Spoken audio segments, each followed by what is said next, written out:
Hi everyone, I'm Vicky and welcome to my channel. Today I'm gonna review Machine Gun Kelly's new album, Tickets to My Downfall. Who knew that one day I would be listening to a pop-punk album by the guy who was rapping in a music video with Camila Cabello?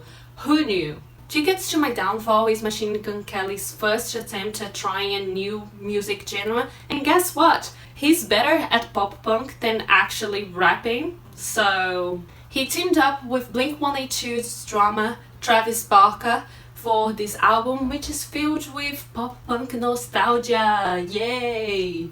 Anyway, please don't forget to subscribe, like, comment down below, let me know what was your favorite song in the album so far, or what's your Machine Gun Kelly's favorite song, and if you liked his transition to pop-punk. Anyway, let's do this. Yeah.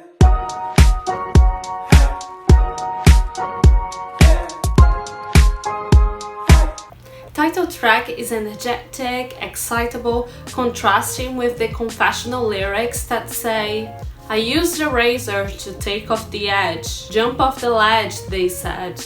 He also mentions ketamine and cocaine, regretting it as it makes him feel low. He says, "If I were a painter, I'd be a depressionist, as well as I'm dying inside." Apart from the annoying repetitive chorus, both Drunk Face and Kiss Kiss feels catchy and fun. They are not outstanding tracks, but both of them only last 2 minutes. It doesn't bother me much. Machine Gun Kelly definitely needs to learn how to write more verses instead of having a chorus right after every single verse in the song, because it makes it super repetitive, which is the case in both of these tracks. Bloody Valentine, the lead track, could earn a prize of the catchiest song of the year. The bass, the guitars, the synth sound, it all kind of reminds me of Blink-182 but with a modern twist. Maybe because Machine Gun Kelly doesn't have the typical voice you would expect in a pop-punk track, but you know what? It's a fun song and I enjoyed it, and it's definitely one of the highlights in the album. Forget Me Too feat. Halsey kind of reminded me of We Are the In Crowd. I don't know why, but it kind of reminded me. It's a weird feeling because it's an okay track, but at the same time it feels like it lacks originality, especially because you already heard a few songs in the album and it still doesn't feel like he's adding anything new to pop-punk music, to be honest. I think the song could turn out fine if Machine Gun Kelly and Halsey had separate vocals through the whole song, but when they blend in their voices together, it's just absolutely horrendous. I don't know, their voices don't match that well, but it's a good song until up to that point when they sing together. So I don't know, it lacks originality, but it's more a feeling of the album than the track itself. It's just by this point you would expect something different, but it's okay to listen to, I guess. It's just don't expect anything new. All I Know feat. Trippie Redd is a mix of pop-punk and trap, and I dare to say it's one of the highlights in the album because it adds some sort of like layer of originality, because you don't expect to hear trap and pop-punk together, and it kind of works, which is surprising. I kind of enjoy it, to be honest.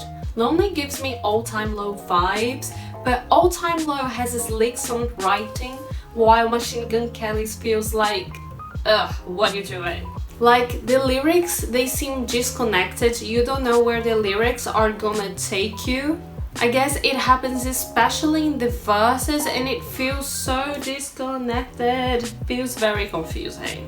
Like, in a single verse, he mentions cops, dancing with the devil, someone calling a sister, being picked up by a sister, and being happy to see her cause she doesn't give a damn.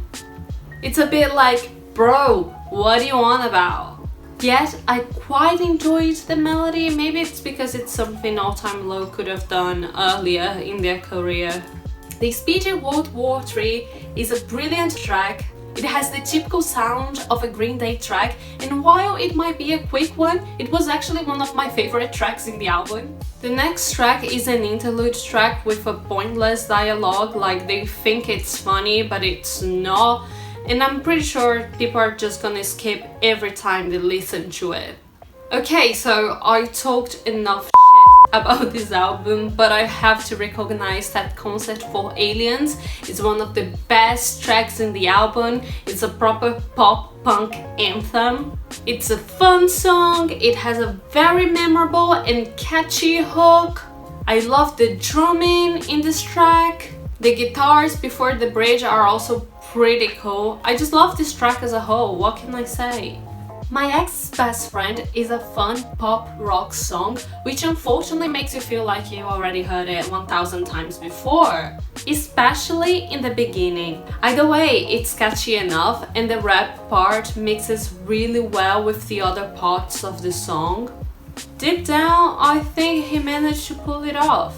It's like, don't expect anything new, but it's an okay track to listen to. Okay, so JAWBREAKER doesn't stand out at all in the album. It feels like a filler track.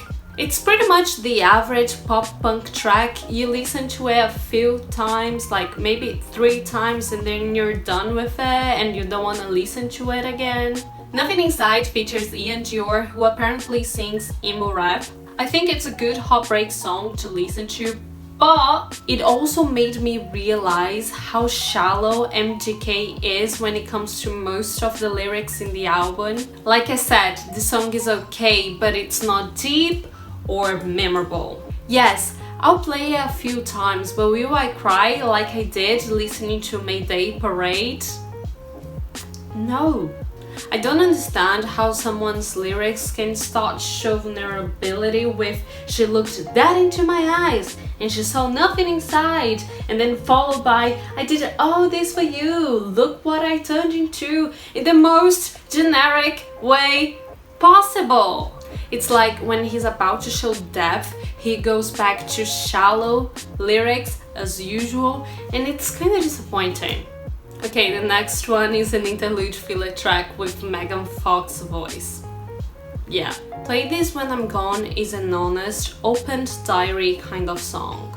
I love how the second verse, differently than a lot of the songs in this album, is actually deep, talking about anxiety, sobriety. It seems like a kind of letter that he would write to his significant other if he's ever gone, and it's kind of beautiful. I just can't stand the amount of times he says "I miss you" in the end of the song, but you know what? It kind of stands out for being a slow-paced song and the only slow-paced song in the album, and I'm gonna play a few times for sure. I kind of enjoyed it. I thought it was pretty vulnerable and cute, to be fair.